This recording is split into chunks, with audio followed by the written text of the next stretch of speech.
It's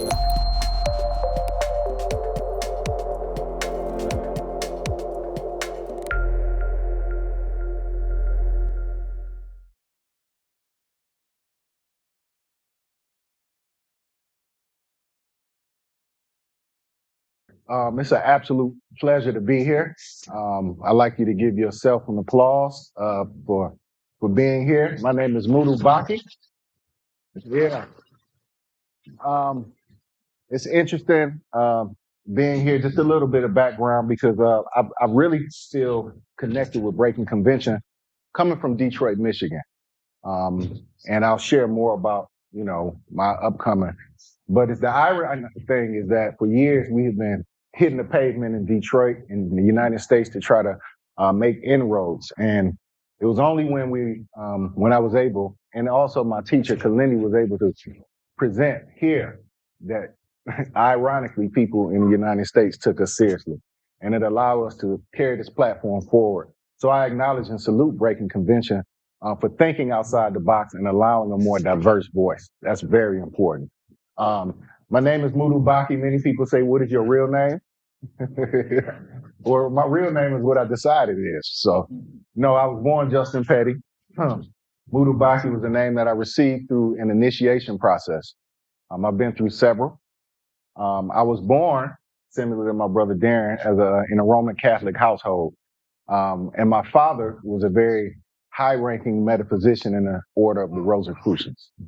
I had a very confusing upbringing, because on one hand, my father, like I say, was very versed in alchemical and higher spiritual sciences. He would always teach me and take me through different rites. But at the same time, he was in the church. And so it was funny because the church, in its irony, everything has something to offer. And I gathered two major lessons from church. One was that God loves you, so you're going to hell.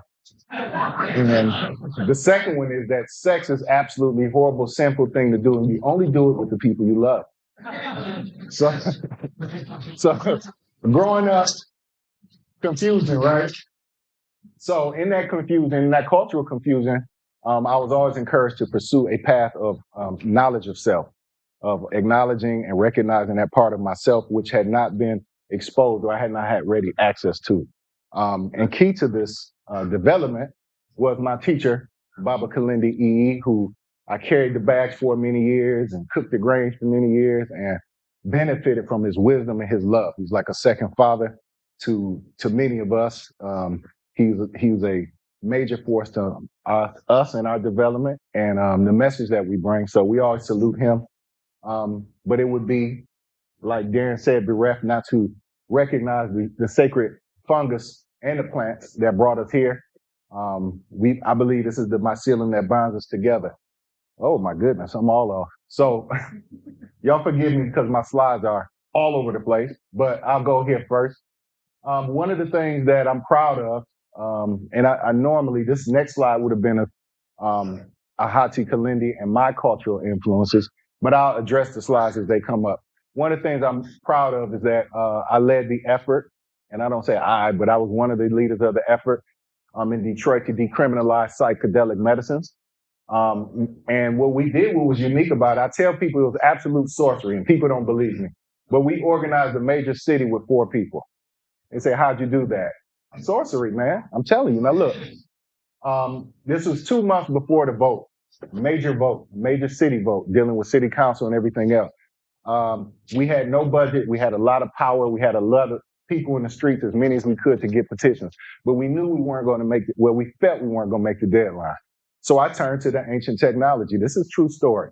One of the things that Kalindi admonishes us is the high dose is where you get the work done. So I went into a high dose. I came out of it. A day and a half later, a good friend of mine who happened to be the president of the city council, who I introduced to mushrooms, contacted me and said, hey, I was talking to a local state senator. He was talking to a millionaire friend of his. He had just come back from Bahia, and he was interested in sacred mushrooms. And I told him that you were the person to talk to. Okay, I hook up with this individual, well-heeled individual. I give them an experience. They come out of it. Moudou, what do we have to do? I say, simple, man, just write a check. It's exactly what he did. We were able to pay for the extra canvassers to get out to the streets, to put this issue on the ballot in the voice of the people. And so I know I'm limited time, but as we push forward for this, it's important that these measures are put in the voice of the people, because if they're given to the voice of the leaders, it will be tainted. Anyway, we were successful in hitting the streets, getting the voice of the people, and we passed it with a 63% acceptance rate now. Any politics to get a 63% vote on any ballot issue is amazing. So I give credit. This is a lot to do with Kalindi, as you see. So also we recognize those pioneers, and some of them are here today, some of them are not, but we recognize these pioneers for opening this space to the West. But we understand that this existed before them. But these individuals were very potent, because not only did they recognize these substances, they started to prescribe a new way of life for the United States and for the world in general. Their insights led them to consider that maybe the life we're living is incorrect, or maybe it could be a better expansion of stuff. So I recognize these individuals for the work they do and they've done for setting the path work. And essentially what they did was they created a cultural revolution. In a modern sense, we can say these are some of the fathers of the modern ecology movement, the modern women's movement, because from their work, from their exposure of the greater society, these movements were born. So we salute them for their work. My orientation, however, was a little different. I had no knowledge of those individuals in the previous slide. These were my cultural influences, the largest of which is in the center, Baba Kalindi. But Bobby Hemmett, Credo Mathwa, who was mentioned, Maria Sabina, who we're all familiar with, Grandi Nandi of the Maroons, who very few of us are aware of, but she was the chief sorceress of the Maroons. And when they pushed the British out of Jamaica, she was the chief herbal doctor. And her sciences and her mixtures allowed the warriors of the Maroons to overcome the British. She also used sorcery, in which created illusions that caused the sorcerers to feel the island was haunted. See, this is an aspect of my cultural understanding that I was born with, that sacred plant technology can influence waking reality and be a tool of changing your reality. Many of us may not know Dr. Sebi. Dr. Sebi was the only known individual in the United States to sue the United States government for a herbal cure for HIV, and won. Very few people know this. He died in a cell in Honduras after being illegally arrested. Malidoma Patrice Simone of Water and Spirit, we're probably familiar with him. He was pivotal for going back to his home and exposing or illuminating the rites of passage that his people went through, and his sister's still teaching workshops to this day. And we know Harriet Tubman. Many people know her carrying a shotgun, but we didn't also know that she was a master herbalist as well. We hear our youth talking to us right now. Sister Harriet realized that if we were to escape, we had to make that baby silent, right? So they used herbs to make the baby's spirit calm. Individuals who were facing anxiety when they were faced with dogs, she would give them herbs to make their spirit calm. And individuals who were traitorous, she would give them herbs.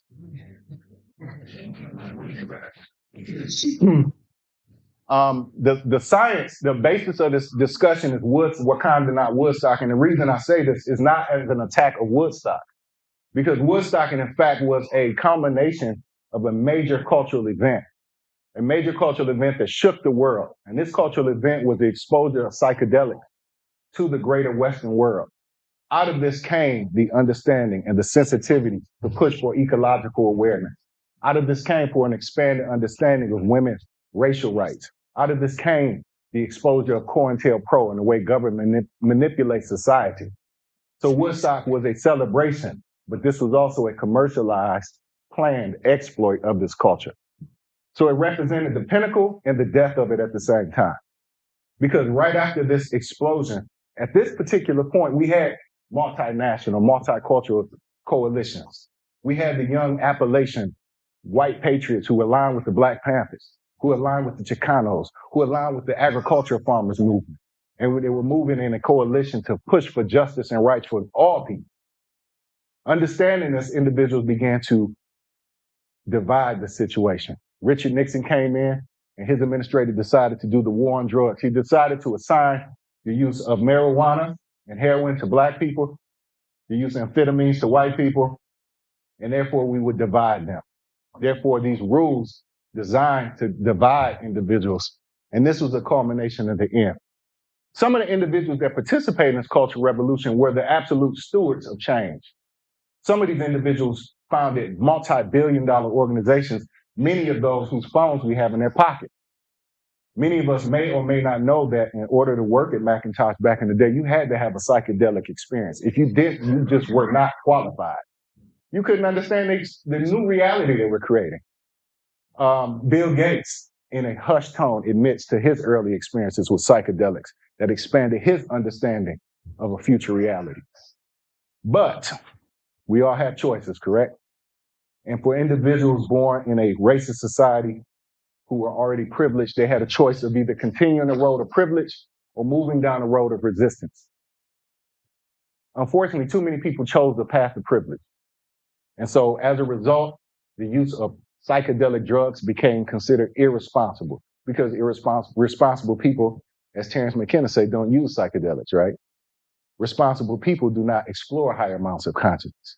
What responsible people do is support a regime or government which maintains supremacy and oppression and find a way to benefit from that. So Woodstock was a great parsoning of a growing unified society into the same division. This is one of the reasons I titled this Wakanda, not Woodstock. Because though Woodstock was a beautiful thing, it represented a commercialized attack on this movement that's being rebirthed right now. And what can we do to prevent the mistakes of the past? Oh, yes, the mistakes of the past. In the United States, we have an interesting approach when it comes to sacred plant medicine. Because in the West, there's an interesting tendency to take the sacred plant medicines and to do that. Like my brother Darren said, we take that which is sacred and we make it what? Medicine. So these are representatives of ancient attempts to make the sacred medicine. Viceroy, we took the sacred tobacco and make it medicine. Coffee, sacred plant. We turned it into medicine. Many of us are familiar with Bayer. Bayer was the ones that were responsible for the chemical formulation of heroin, which was considered medicine.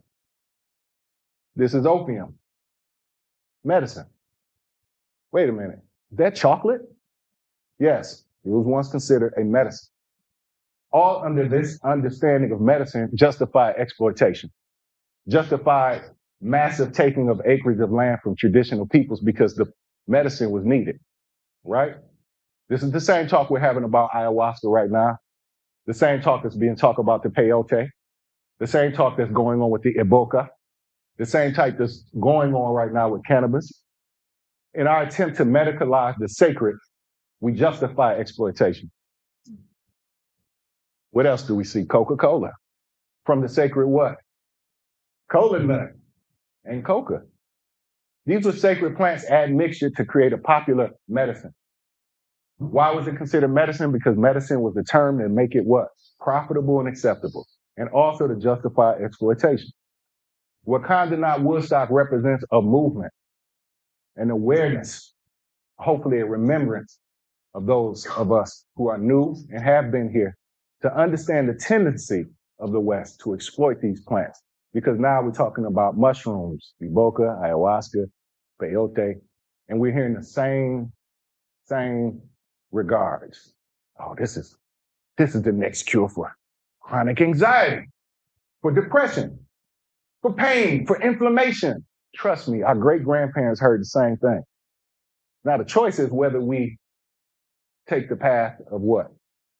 Continued exploitation or resistance against that. The key to that is education. The key to that is being informed. Many of us in privileged societies, we have the privilege of ignorance. We have the privilege of not knowing. If we don't know, we're not held culpable.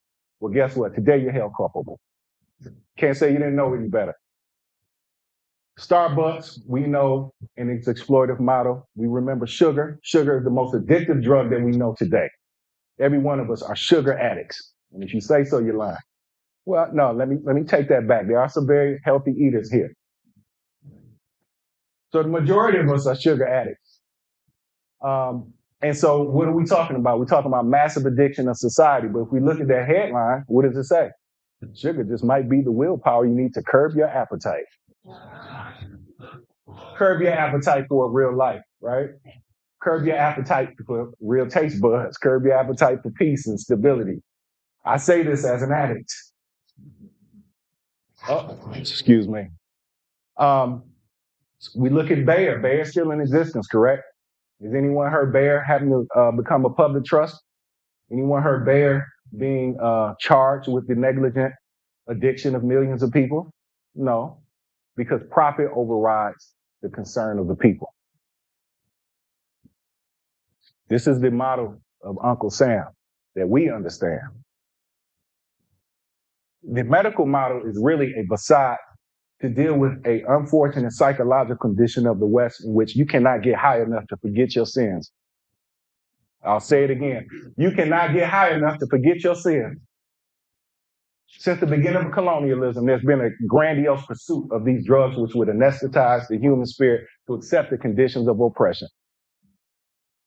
Uncle Sam first became addicted to coca, as I indicated. Fermented beers indicated earlier, way back. And that was done for the subjugation of European white people.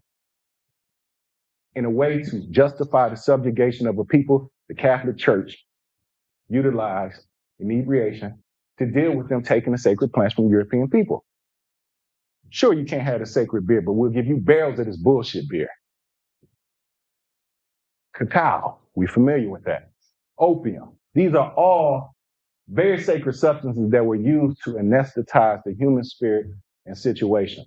So when we talk about the military-industrial complex and its connections to the sacred plant medicine, we must understand that the majority of military conflicts that the West has engaged in over the last 300 years have been based on its pursuit of a get high. If we look at China and the Boxer Rebellion, you can say it was due to block opening up trade between the East and West, but it was opening up opium trade between the East and West, in which Admiral Perry took his guns and forced China to open their ports, forced China to sell opium, forced China to sell opium to its individuals. And when it said we're no longer going to do it, it warred upon China. We look at the Vietnam War. Yes, we know it was about the protection of democracy and fighting against communism, but it was also about lacing the bodies of human soldiers with pounds and pounds and pounds of A-grade heroin and poppy and opium-based derivatives. We also know that the biggest way that you can make money is drugging your military, as evidenced by who? Hitler and his masterful use of methamphetamine to zombify an entire nation to commit massive genocide. So understanding that the exploitation of the sacred for the profane is something that we have to deal with and we have to face. We cannot meditate it away. We cannot positive think it away. We have to understand that there's a connection between the exploitation of sacred plant medicine and military-industrial exploits. The individuals in South America, when they came across Montezuma, when these conquistadors came among Montezuma, the first people they killed off were who? The priests. The priests. And subjugated them with a false religious system. This justified warfare. Everything we talk about, if you look at the annals of warfare that has occurred, you'll find a very prestigious line that talks about how it secured a trade line for some sacred plant that would make some country billions. So it's important we understand that. It's important that we understand that for me and my community, the war on drugs, and for most of our, let's just say 90% of the world, we're not going to say the 10% of the Western world. We say 90% of the world is being warred upon by the war on drugs. But that's the 90% whose voice isn't heard. Because when we talk about reality, when we say, well, humanity is coming into the 22nd century. No, you're talking about the 10%. You're talking about Western nations. When you say things like, oh, we is not the 90% of the planet. So it's very important that when we talk about pronouns, we understand appropriate pronouns, especially the we pronoun. Because when we talk about that, we have to understand that oftentimes when we talk about the world, what we see as the future, we're knocking out most of the planet's population. And this war on drugs was a war on consciousness because we use this, as alluded to Brother Derek, as a tool of resistance since time immemorial. We use this as ways to define better ways of living since time immemorial. And it's not exclusive to just people of color. This is something that happened in Europe first. The pagan rites were destroyed first. The traditional rites of Europe were destroyed first. This is where they practiced that. It's just that the sons and daughters of Europe have gotten so used to it that they don't even know that it existed any other way. But yes, all humans have been exploited. And I don't want to sound conspiratorial, but there's always been a tug of war between those who've been trying to divine our access to the sacred. They used to call it the corrupt priesthood because they understand to control humans, to control spirit, to control spirit, to control access to spirit. So this war that we're talking about is a war to take those plants, mix them, distill them, add things to them, and create a derivative such as crack that you can sell for cheaply and keep people addicted as opposed to giving them the whole plant matrix compound. And so in this work, this is why we talk about high dose, because you cannot reset the amount of colonial mindset and thought going in on a little trippy dose. No. Oh, no. That self that you have to die, because we know high dose work is to die to live. You have to die in order to live again. And you may have to die a couple times in this life in order to relive, in order to relieve the spirit. This is why we advocate for high dose, because it's one thing to define greater comfort in a dysfunctional system. It's another thing to find an alternative existence. And so many of us today are being pumped with this idea, yeah, we know shit is messed up, but we got something to help you coast through it. That's not the goal. My goal is to destroy and rebuild. I know it sounds a little anarchist, but you got to understand the conditions of this world. And we all have to ask ourselves, are we here to build or destroy? Are we here to maintain? Or are we here to create? Are you here to maintain what exists? Or are you here to create? And in order to create, sometimes you have to what? Destroy. And it's scary. It's scary to governmental agencies. It's scary to pharmaceutical agencies. It's scary to major banks. It's scary to the military-industrial complex. Because if it's unleashed properly and we have a proper access to this thing, we can remake who we are as human beings. We can remake this existence for all of us. Now, some of us are fine being at the top of the pyramid. Shame on you. One day, you're not. We know that the role of history is ongoing. We know that reality is non-static. And so the reality of the matter is we can exist under temporary luxury, or we can work for a more permanent divine existence. This is the current psychedelic movement. Right? No, it was funny because as I became more public with the talk, and I would talk about deep things like, stimulating cerebral spinal fluid for the awakening of the kundalini and the unification of the two hemispheres of the brain for the, we're like, oh, we love it. Thank you. Oh, that's so dumb. Talk about it. Utilization of vibrational tones to awaken and decalcify the pineal. Oh, teach that shit, Moudou, teach it.